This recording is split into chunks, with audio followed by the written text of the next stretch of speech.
समय लगभग रात के 10 बजे का है। जगह है पुरानी दिल्ली की एक तंग सी गली। हल्की बारिश हो रही है। एक 12 साल का लड़का फटे पुराने कपड़े, गले में मैला गमछा और हाथ में चाय की केतली लिए दौड़ता जा रहा है। यह मिंटू है। एक बूढ़ा चाय वाला बैठा है। नाम है मनोहर चाचा। मिंटू उनके यहाँ काम करता है। मनोहर चाचा गुस्से में, अबे मिंटू, इतनी देर कर दी। वकील साहब इंतजार कर रहे हैं उनकी गाड़ी के पास। तू रोज लेट क्यों होता है? मिंटू हाँफते हुए बोलता है, चाचा, वो माँ की तबीयत बहुत खराब थी, दवा दिलानी थी, माफ करना, आगे नहीं होगा।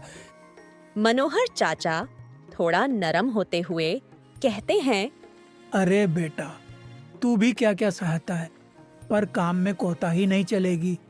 ये चाय ले जा जल्दी।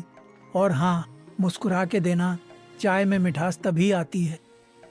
मिंटू मुस्कुराता है, चाय की केतली उठाता है और चलता है। रास्ते में मन ही मन कुछ बड़बड़ाता है।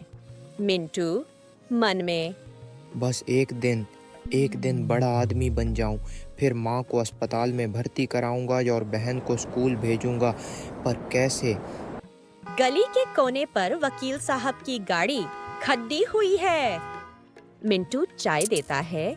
वकील साहब नोटिस करते हैं कि मिंटू का चेहरा उतरा हुआ है। वकील साहब बोलते हैं, क्यों रे, क्या हुआ? आज बड़ा उदास लग रहा है। चाय भी ठंडी सी लग रही है। मिंटू संकोच में कहता है, कुछ नहीं साहब, माँ की तबीयत ठीक नहीं, हॉस्पिटल ले जाने के पैसे नहीं हैं।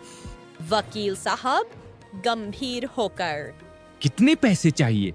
मिंटू घबराकर, नहीं साहब, मैं भीख नहीं मांग रहा, मैं बस मेहनत कर रहा हूँ, खुद जुटाऊंगा। वकील साहब की आंखों में मिंटू के लिए इज्जत झलकती है। मिंटू माँ को दवा देता है। माँ बीमार हैं, पर बेटे की चिंता ज्यादा है। माँ धीरे से, बेटा, पढ़ाई छोड़ दी तूने मेरी वजह से, माफ कर दे।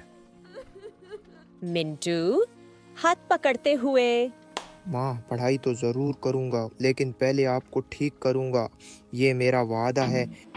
एक दिन मिंटू चाय लेकर किसी लेखक के पास जाता है, जो अक्सर उसी गली में बैठकर कुछ लिखते रहते हैं, जिनका नाम है विक्रम पटेल। विक्रम नजर गड़ाकर, तुम्हारा नाम क्या है? मिंटू नाम है जी साहब मेरा। विक्रम मुस्कुराते हुए, असली नाम? मिंटू। राघव, पर सब मिंटू कहते हैं। विक्रम बोलता है, तुम्हारी आंखों में कहानी है। क्या तुम मेरी मदद करोगे एक किताब लिखने में? मिंटू हैरान होकर बोलता है, मैं कैसे? विक्रम, तुम्हारे जैसे बच्चों की जिंदगी को मैं किताब में लिखना चाहता हूँ, ताकि दुनिया जाने कि छोटे सपने भी बड़े होते हैं। कहानी की गति तब बदलती है जब एक रात मिंटू गली में कुछ गुंडों की बातचीत सुन लेता है। गुंडा एक बोलता है, कल रात उस वकील को सबक सिखा देंगे, बहुत टांग अड्डा रहा है हमारे काम में। मिंटू डरते हुए बोलता है, अगर मैंने कुछ नहीं किया तो वकील साहब को मार देंगे ये लोग। मिंटू दौड़ता है, लेकिन किसे बताए? पुलिस, उसे कौन सुनेगा? मिंटू लेखक को सब बताता है। लेखक, वकील और पुलिस को मिलाकर एक जाल बिछाते हैं। अगली रात गुंडे रंगे हाथ पकड़े जाते हैं। वकील साहब बच जाते हैं। कुछ महीने बाद वही गली, पर अब छोटू एक स्कूल यूनिफॉर्म में दिखता है। हाथ में किताबें हैं। मनोहर चाचा की टपरी पर ठहरता है।